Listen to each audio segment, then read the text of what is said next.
Bangladesh super 8 বলা চলে, এখন পর্যন্ত নিশ্চিতই বলা চলে নেপালের বিপক্ষে ম্যাচ।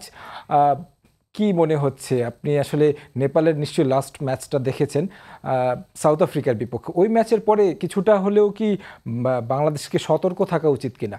না, ওই ম্যাচ পরে 1 রানে নেপাল হেরেছে বলে যে সতর্ক থাকতে হবে তা না, প্রথম থেকেই সতর্ক থাকতে হবে। যদি নেপাল বাজাবেও হারতো তারপরেও সতর্ক থাকতো, বিকজ নেপাল কিন্তু ওদের যে স্পিন অ্যাটাকটা চমৎকার স্পিন অ্যাটাক। তো সেই ক্ষেত্রে আমি বলবো যে বাংলাদেশের উইকেটটা কী ধরনের উইকেট হচ্ছে সেটার উপর মনে হয় নতুন উইকেটে খেলা হবে। তো উইকেট সম্পর্কে তেমন একটা আইডিয়া কারোরই নেই। সো আমার মনে হয় যে উইকেটটার উপর ডিপেন্ড করবে এবং টসটা বড় একটা ফ্যাক্টর হবে।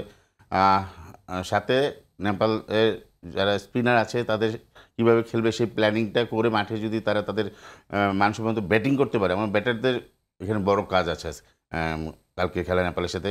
যদি ব্যাটাররা ভালো স্টার্ট দিতে পারে, আমাদের যে বোলিং লাইন আপ, তো আমরা মনে করি যে নেপালকে ইজিলি হারাতে পারবো। বাট আমাদের এই স্টার্টিংটা খুবই চমৎকার হতে হবে। তো উইকেটের উপর ডিপেন্ড করে, উইকেট যদি টার্নিং না হয় বা যদি ফ্ল্যাট হয় সেক্ষেত্রে ইজিয়ার হবে।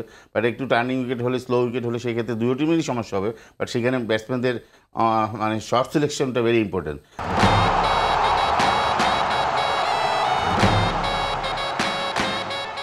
তো আমার মনে হয় যে ওরা ভালো খেলতে এসেছে, তারা ভালো বোলিং করবে, সেটাকেই আমরা ইউটিলাইজ করতে হবে। সো সব কিছু ডিপেন্ড করছে।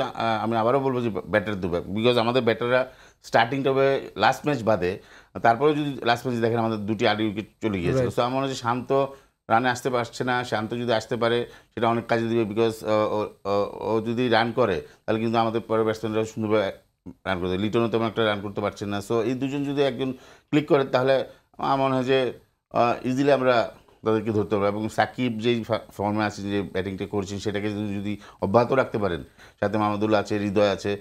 হৃদয় লাস্ট পেজে তেমন একটা শর্ট সিলেকশনটা যেটার জন্য উনি বোল্ড আউট হয়ে গিয়েছে। সো আমার মনে হয় যে এই জিনিসগুলি তারা যদি ওয়ার্কআউট করে আসে, হোমওয়ার্ক করে আসে, যদি মাঠে ভালোভাবে খেলতে পারে, আশা করি যে সবসময় ভালো খেলবে। বাট তাদেরকে এইগুলো মাঠে ইউটিলাইজ করতে হবে এবং আমার মনে হয় না ব্রেক পেতে হবে। বিকজ বাংলাদেশ এখন অনেক ভালো ক্রিকেট খেলছে। তারা শ্রীলঙ্কা, নেদারল্যান্ডকে এবং সাউথ আফ্রিকার কাছে এসে হেরে গিয়েছে।